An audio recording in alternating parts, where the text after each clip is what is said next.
കാറ്റിലും പറന്നു വന്ന് വീണതായിരിക്കും. നിങ്ങളോട് ഞാൻ അഭിപ്രായം ചോദിച്ചില്ല.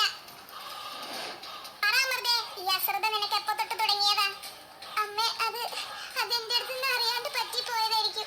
ഈ വട്ടത്തേക്ക് ക്ഷമിക്കണം. ഇനി അങ്ങനെ നടക്കാതെ ഞാൻ നോക്കിക്കോളാം. മിക്കവാറും ഇത് അമൃത ചെയ്തതുകൊണ്ട് ക്ഷമിക്കുകയായിരിക്കും.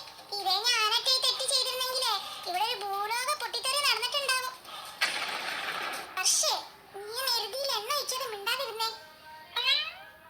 ഞാൻ കുറ്റപ്പെടുത്തിയതല്ല അമ്മേ, ഞാൻ എന്റെ അഭിപ്രായം പറഞ്ഞെന്നേ ഉള്ളൂ.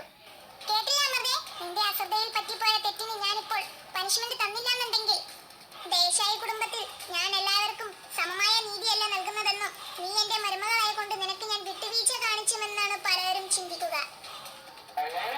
അതിനുള്ള ഇടം നൽകാൻ ഈ ഊർമിളാദേവി അനുവദിക്കില്ല. ഊർമിളാദേവിക്ക് ആര് തെറ്റ് ചെയ്താലും തെറ്റ് തെറ്റാണ്. ഇപ്പോഴാ എനിക്ക് ശ്വാസം നേരെ വരുന്നത്. എന്തായാലും അവക്കുള്ള പനിഷ്മെന്റ് ഉറപ്പായി. പക്ഷേ ഞാനിവിടെ സീരിയസ് ആയിട്ടുള്ള കാര്യം പറയുമ്പോൾ നീ എന്താ അവിടെ കിടന്ന് കുറുകണേ?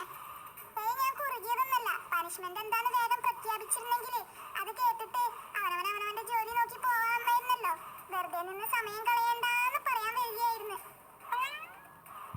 എന്റെ തീരുമാനം കേട്ടോ അമൃതേ, നീ മുടി കെട്ടി വെക്കാതെ അശ്രദ്ധ കാണിച്ചതിന്റെ പേരിൽ നിനക്ക് ഞാൻ തരാൻ പോണ പനിഷ്മെന്റ്, നീ ഇനി അടുക്കളയിൽ കാല് കുത്തണമെങ്കിലും പാചകം ചെയ്യണമെങ്കിലും നിന്റെ തലയിലെ മുടി മുഴുവൻ മൊട്ടയടിച്ചിട്ട് വേണം നീ അടുക്കളയിലോട്ട് കയറാൻ. അല്ലാതെ നിന്റെ കാല് പോലും അടുക്കളയിൽ കുത്തിപ്പോകരുത്. ഇത് ഊർമിളാദേവിന്റെ വാക്കാണ്. ഊർമിളാദേവി എന്ന് പറയണതേ വെറും പയറല്ല, ഫയറാണ്. ഊർമിളാദേവിന്റെ വാക്കനുസരിച്ച് അമൃത മുട്ടയടിക്കുമോ? കാത്തിരുന്നു കാണാം.